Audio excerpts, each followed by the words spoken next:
Notre feu sacré aujourd'hui est Michel Roulet, titulaire d'un doctorat en pédagogie, auréolé des palmes académiques décernées par la France.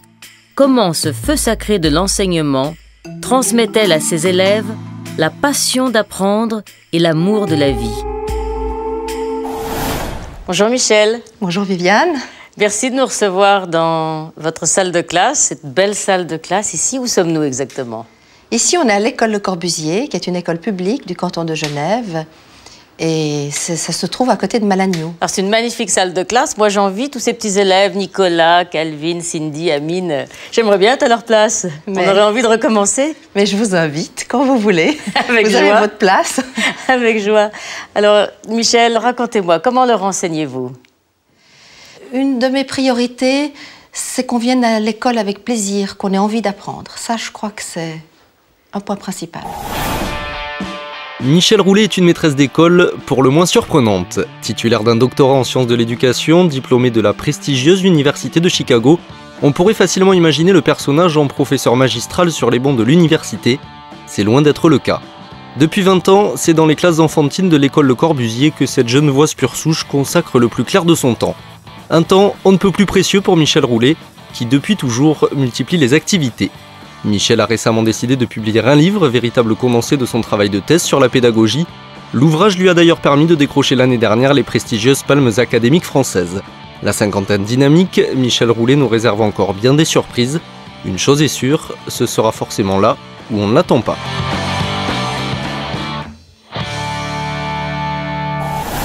Michel, qu'est-ce que vous aimez faire avec vos élèves? J'aime varier. Parce que je crois que si on peut moduler différentes approches, par exemple, je pense qu'en variant les modes d'apprentissage, on donne plus de piquant, de piment plutôt à la vie scolaire. Quelles sont les priorités pour vous dans l'éducation? Que l'enfant développe son sens critique. Qu'il ait... C'est-à-dire, comment le développez-vous, le sens critique de l'enfant? Qu'il ait cette capacité de s'étonner. Alors, dans la vie d'une classe, on a tous les jours des situations extraordinaires. Un jour, je faisais une activité avec les élèves, ils devaient trouver quel était le chemin le plus court pour arriver vers un trésor. Un enfant a tenu mordicus à dire qu'en passant avec son doigt sur le chemin, il sentait au bout du doigt quel était le chemin le plus court. C'est extraordinaire parce qu'on arrive devant ces vieux débats sur comment on apprend. Est-ce que c'est les sens qui importent ou est-ce que c'est le raisonnement? Je n'ai jamais dit à l'enfant, c'est pas juste. J'ai dit aux autres enfants, qu'est-ce que vous pensez? On a eu un débat extraordinaire et l'enfant, tout d'un coup, a eu un étonnement. Mais je pense que c'est ça. Et on a toute la journée des possibilités de s'étonner et d'amener l'enfant à s'étonner.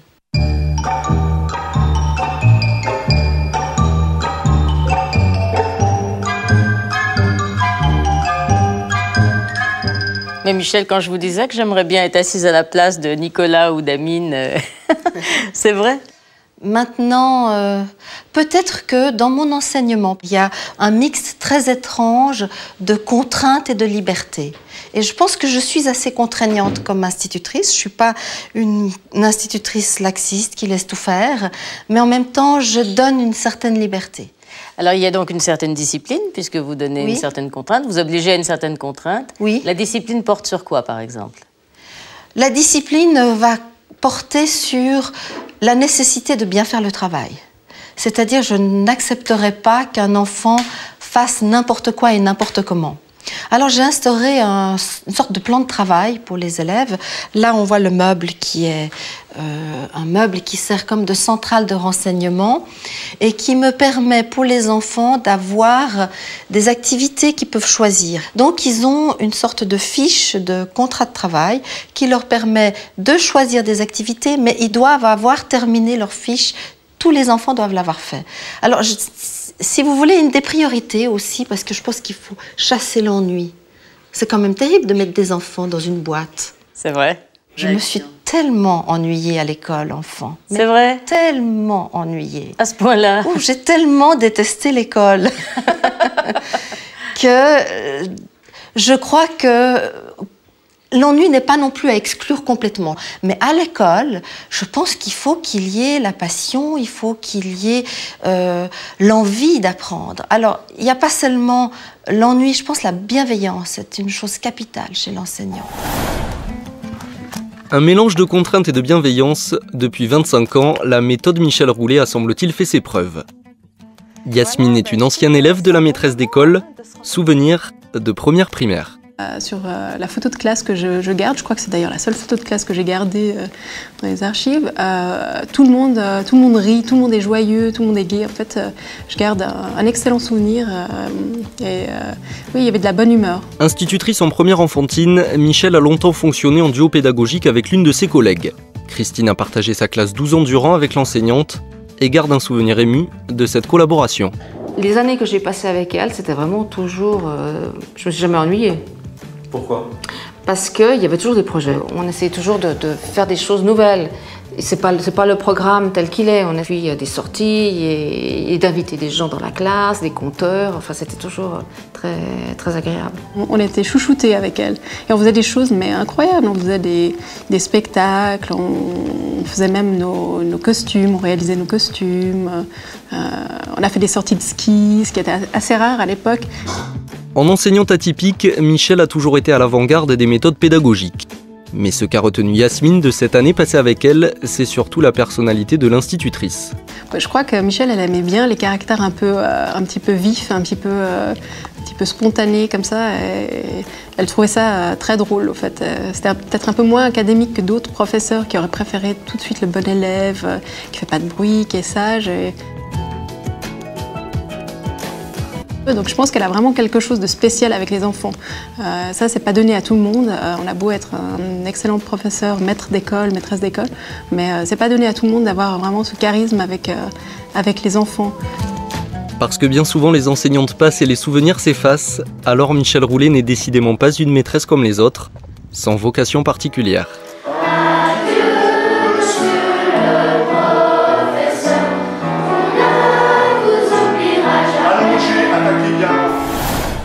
Michel, quand on vous écoute parler avec cette passion de l'enseignement, on a du mal à imaginer que ce n'était pas votre vocation au départ. Non, je n'ai jamais pensé que je deviendrais institutrice. C'est vrai. Oui, parce que je n'aimais pas l'école et je dirais que c'est une contingence qui m'a presque amenée à devenir institutrice. C'est-à-dire? J'étais un peu sauvage, un peu farouche quand j'étais enfant et je n'acceptais pas que l'on veuille pas m'entendre. Peut-être que c'est resté d'ailleurs, je ne sais pas. C'est-à-dire que je n'acceptais pas qu'on nous considère comme des quantités négligeables. J'étais aussi une enfant qui débordait d'énergie, qui avait une énergie et idéaliste. Je crois que je rêvais d'une vie extraordinaire. Mais est-ce que c'est pas le propre de l'enfant? Michel, qu'est-ce qui vous a poussé à partir si jeune de chez vous? Peut-être je ne supportais plus certaines contraintes de vie familiale, alors que j'avais des parents quand même très, très attentifs. Alors vous êtes sauvée, vous êtes partie? Oui, je suis partie très jeune de chez moi et les études pédagogiques à l'époque offraient un énorme avantage, c'est qu'on était rémunérés. Et donc je me suis dit, j'aurai un salaire, je pourrai vivre ma vie indépendante, je serai indépendante et je ne devrai que 3 ans pour l'État. Donc c'était vraiment un choix purement alimentaire et non pas au départ. D'inclinaison. Mais maintenant, vous savez, il y a parfois des raisons inconscientes, donc il faut toujours se dire que bon, il y a ce qui me paraît être une raison. Maintenant, vous aimiez quand même les enfants. Oh, j'aimais beaucoup les enfants. Voilà. Et c'est vrai que quand j'ai commencé dans les études pédagogiques, il y a eu un concours d'entrée. Je suis sortie vraiment brillamment du concours d'entrée. Et très vite, j'ai eu un tel plaisir à enseigner que j'ai fait ces 3 ans, non pas en me disant c'est un boulet à tirer. Donc j'étais très heureuse. Ensuite de ça, nous avions une 2e année à l'université. Et là, j'ai été absolument passionnée par la pédagogie. Donc pour moi, ça a été une révélation. Moi qui n'étais pas une élève qui aimait ni l'école, ni une bonne élève, tout d'un coup, j'ai trouvé une passion dans ces études à l'université. Je crois que vous avez fait une rencontre aussi à l'université qui vous a inspiré un certain nombre Oui. de recherches et de, Oui, c'est et de vrai. développement. C'est le professeur Hamelin. Et le professeur Hamelin est un professeur qui est très connu à Genève, qui a eu le poste de professeur dans les sciences de l'éducation comme philosophe de l'éducation. La rencontre que j'ai eue, je m'en souviens encore, le premier cours où je suis entrée, et il était devant sa chaire, et la première parole qu'il a dite, c'est « Si vous ne jouez pas avec les mots, ce sont les mots qui se joueront de vous. » Voilà, dans ce cours, nous allons avoir une réflexion. Et ça a été un moment de révélation. Je me suis dit, mais c'est extraordinaire. Et d'avoir pu travailler avec lui. Donc j'ai fait mon mémoire de licence et ma thèse avec le professeur Hamelin. Je dois dire, c'est un privilège extraordinaire. Parce que vous apprenez à être libre. 9 mars 2006, le jour de la consécration. Michel Roulet est récompensé pour son travail de thèse sur l'évolution des manuels pédagogiques. Michel Roulet, je vous fais chevalier dans l'ordre des Palmes académiques. Voilà. Couronnement de 30 années dédié à l'enseignement, accomplissement quasi ultime, l'institutrice est désormais chevalier des prestigieuses Palmes académiques. Artisane parmi d'autres de ce succès, Martine Brunschwingraf, l'ex-présidente de l'instruction publique genevoise. Son département a financé en 2001 la publication des recherches de Michel Roulet. Qu'elle s'intéressait aux ouvrages pédagogiques du 19e siècle. Et donc on a pensé que c'était une période intéressante et c'était une période qui pouvait ensuite, une fois qu'elle était étudiée, nous apporter quelques indications et enseignements. Donc on n'a pas financé un dada, on a financé finalement une démarche scientifique qui nous intéresse. 6 ans durant, Michel Roulet a travaillé sa thèse ici, à l'Université des sciences de l'éducation. Professeur en didactique des langues, Jean-Paul Broncard faisait partie du jury devant lequel la maîtresse d'école a soutenu. S'intéresser à la pédagogie du 19e siècle pour comprendre l'enseignement d'aujourd'hui, la thèse de Michel est restée dans les mémoires. Je dirais qu'on a ici un travail dont on peut dire qu'il relève de l'histoire des sciences de l'éducation ou même de la pédagogie. Moi, ce qui m'avait le plus impressionné, c'est que même les notions, les concepts qui sont utilisés n'ont pratiquement pas changé. Je pense que la principale leçon, c'est que la guerre pédagogique n'a pas lieu d'être. Je pense qu'on ne peut pas être ultra d'un côté ou ultra de l'autre de telle ou telle méthode. C'est ce que montre finalement cette recherche en définitive. Et il faut toujours trouver un équilibre dans la pédagogie et dans l'enseignement. C'est pas du tout à l'enfant, c'est pas du tout à l'enseignant qui déverse ses connaissances, c'est un équilibre savant entre les choses. Je crois que c'est ce que ça nous apprend en réalité. Michel, on est au château de Pente, encore un bel endroit à Genève. Et oui, c'est vrai. Vous allez me parler de vos palmes académiques maintenant. Oui, pour moi, ça a été un très grand honneur de recevoir cette grande distinction de la France. Et à quel titre avez-vous reçu cette distinction? J'ai reçu cette distinction parce que j'ai écrit un ouvrage sur... On va s'asseoir là. Voilà. J'ai écrit un ouvrage sur les manuels et traités de pédagogie qui ont été écrits à la fin du 19e siècle. Et ça a permis de faire connaître une période qui avait été complètement oubliée dans l'histoire de la raison éducative ou de la pédagogie. C'est-à-dire que si on prend le début du XXe siècle, on a à Paris Binet, à Genève Claparède, des gens qui vont s'autoproclamer comme étant les fondateurs de cette nouvelle science qu'on va appeler la pédagogie psychologique ou la psychologie pédagogique, alors qu'elle était déjà enseignée au XIXe siècle. Et à la fin du XIXe siècle, il y avait de nombreux manuels et traités qui étaient utilisés dans la formation des instituteurs en France, dans les écoles normales. Je dirais que l'histoire permet de relativiser et de se rendre compte que ce qu'on croit d'actualité a déjà été traité dans le passé, mais pas tout à fait de la même manière. Donc je dirais que ça nous permet de penser mieux le présent. Je pense qu'on ne peut pas avoir de projet éducatif et de rénovation sans avoir une connaissance de l'histoire. Et il y a Bergson qui disait « Prévoir, c'est projeter dans l'avenir ce qu'on a compris du passé ». Qu'est-ce que ça représente pour vous, ces palmes académiques? Ça a représenté beaucoup de travail, Ça couronne un travail de thèse qui a pris 6 ans de ma vie, oui. Avec parfois des nuits de travail, des vacances, parfois l'envie de tout arrêter, parce qu'une thèse, c'est quand même C'est très lourd. Oui, c'est lourd. On a des joies, on a des moments intenses, mais c'est vrai que c'est un travail de longue haleine et... Très ardu. Ardu, c'est vrai. De l'enseignement pédagogique à l'expression artistique, il n'y a qu'un pas que Michel Roulet a franchi 20 ans plus tôt. À l'époque, entre deux classes, l'institutrice suivait des cours au Conservatoire populaire de Genève. Aujourd'hui, elle retrouve son ancien professeur de théâtre. C'est pas toi un jour qui m'a dit aussi quand je jouais un rôle, et puis je devais un peu sourire, puis tu m'as dit « mais souris doucement » parce que j'avais toujours des éclats de rire. Son personnage devait entrer en souriant. Et puis, comme Michel est quelqu'un de très expansif, ce sourire était absolument radieux, démesuré, l'impression qu'elle incarnait la joie elle-même.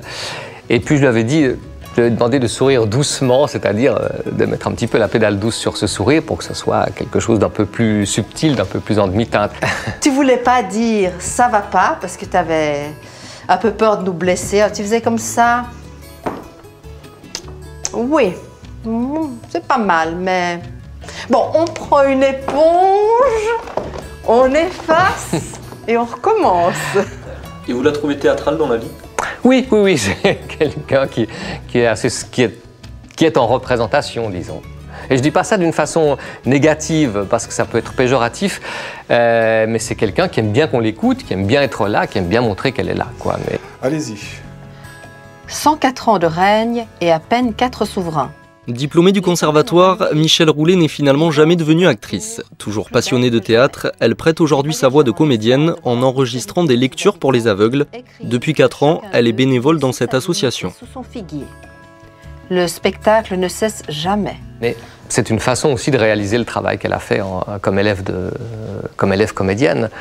Parce que la façon dont on phrase un texte, dont on lui donne vie, ça existe aussi dans la lecture, et même la lecture d'un roman. Tout aussi bien que sur une scène avec une pièce de théâtre.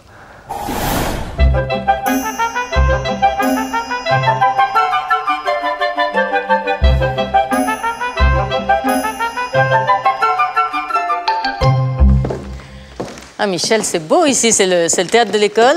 Eh oui, on a une chance unique d'avoir un théâtre comme ça qui m'a permis de monter beaucoup de pièces dans l'école avec mes élèves. Quelle chance! Mais quand est-ce que vous avez découvert le théâtre? Ma découverte du théâtre, je devais avoir 7 ou 8 ans. Et la première pièce de théâtre que j'ai vue, c'était dans l'ancien théâtre de Carouge. Et j'ai vu Les Enfants du Capitaine Grand. Et je me souviens de ce sentiment d'avoir eu un moment, une sorte de révélation que le théâtre, c'était quelque chose d'extraordinaire, mais pas simplement comme une distraction. Mais je me souviens m'être dit dans ma tête d'enfant, mais c'est quand même drôle, parce que les adultes, ils mentent tout le temps, ils sont jamais vrais. Et là, on nous dit que c'est pas du vrai. Et j'ai eu ce sentiment que jamais personne n'était aussi authentique et vrai que sur scène. Alors, vers quel âge vous avez commencé à étudier le théâtre?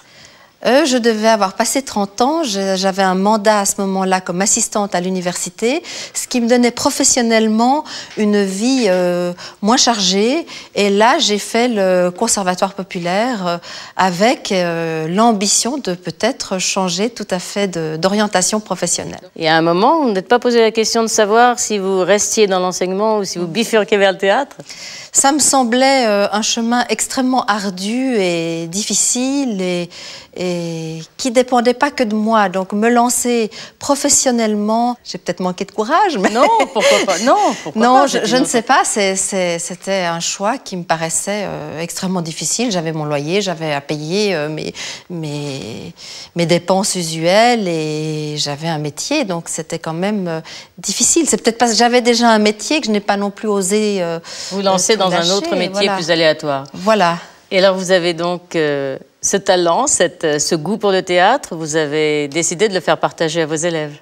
Oui. Ça a été tout de suite ou vous avez... Oui, tout de suite. J'ai même monté des pièces de théâtre avec des élèves avant de faire le conservatoire. Ah oui. Donc ça veut dire que j'avais quand même cette passion de faire des représentations parce que je trouve que d'abord apprendre à jouer un rôle permet des fois de dédramatiser certaines de ces difficultés qu'on a dans la vie. Au niveau du langage, c'est aussi un apprentissage très riche pour les élèves. Eh bien, je crois que le théâtre est une belle leçon de vie. Donc vous diriez que le théâtre vous a aidé à améliorer, à parfaire votre métier d'enseignant? Oui, je pense. Oui, c'est peut-être pas de façon aussi automatique, direct que ça. Mais en tout cas, j'ai monté beaucoup de pièces avec des élèves et je sais que j'ai d'ailleurs donné la passion de théâtre à d'anciens élèves qui sont partis faire des écoles de théâtre. Et moi, je crois que transmettre une passion, c'est le plus beau trésor qu'on puisse donner à un enfant. Michel, vous continuez, je crois, à utiliser votre voix qui est travaillée pour faire de la lecture pour les aveugles. Oui, j'ai une telle passion pour les livres, j'aime tellement lire et j'ai tout le temps lu des amis autour de moi les textes que j'aimais.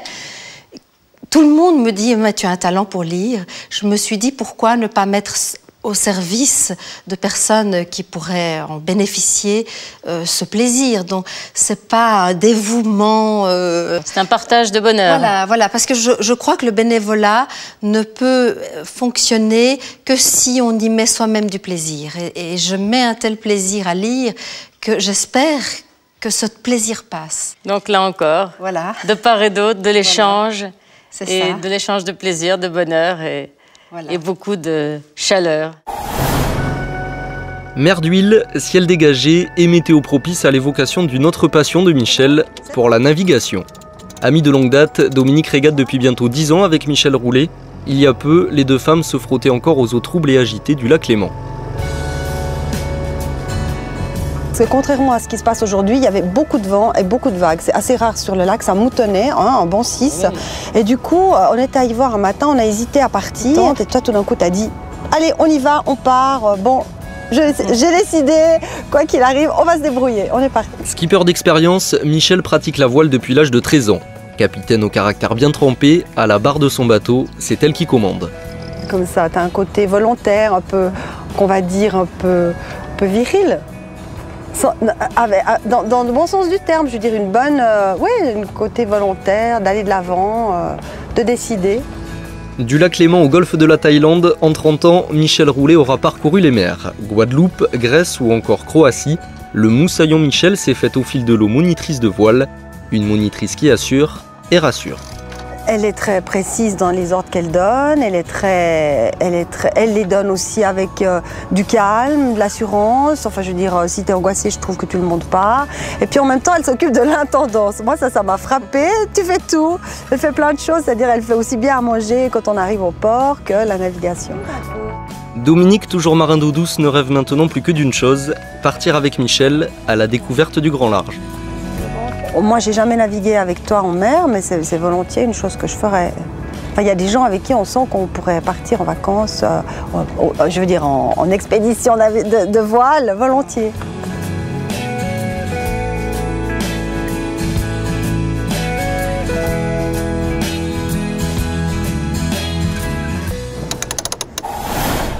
Michel, la voile, qu'est-ce que ça représente pour vous ?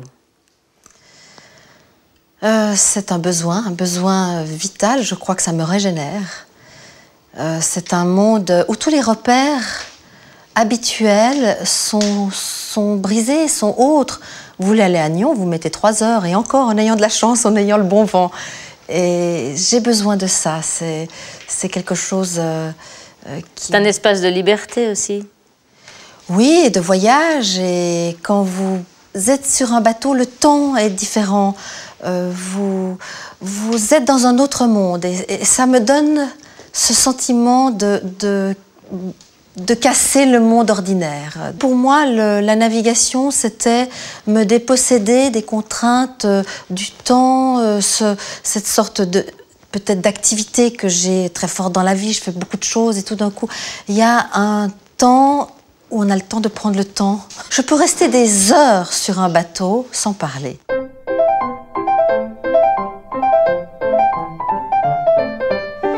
Ah Michel, maintenant qu'on est sorti de votre salle de classe et qu'on est dans la cour de récréation de l'école ici, dites-moi quels sont vos projets pour l'avenir? Eh bien, pour l'avenir, j'ai un peu réaménagé ma vie pour me redonner le temps d'écrire.